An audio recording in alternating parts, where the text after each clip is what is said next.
Hello viewer, आज हम आपको बताने जा रहे हैं पीसीबी ने पाकिस्तान के बैटिंग कोच और बॉलिंग कोच का ऐलान कर दिया है। जी हां, आपने सही सुना, बैटिंग कोच के लिए ऐसा लग रहा है जैसे इन्होंने शाहिद अफरीदी को हायर किया है। और अगर बैटिंग और बॉलिंग कोच की बात की जाए तो बॉलिंग कोच के लिए इन्होंने शुएब अख्तर को हायर किया है, क्योंकि इनसे बातचीत चल रही है। जैसे ही बातचीत मुकम्मल होती है तो इनसे जल्द ही रब्ता कर दिया जाएगा और कॉन्ट्रैक्ट कर लिया जाएगा, क्योंकि जैसे ही पाकिस्तान ने ऑस्ट्रेलिया के ख़िलाफ़ अपनी परफॉर्मेंस दिखाई है तो ऐसा नहीं लगता कि पाकिस्तान क्वालिफाई मैच कोई खेले पाएगा चैम्पियन ट्रॉफी के लिए।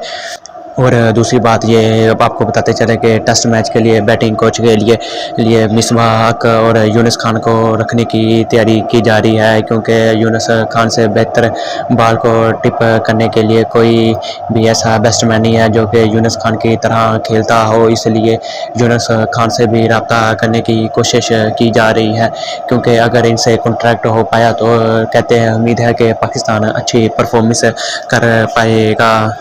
आप लोगों से गुजारिश है कि प्लीज़ मेरे चैनल को लाइक और सब्सक्राइब करें ताकि न्यू आने वाली वीडियो आप तक पहुंचाई जा सके।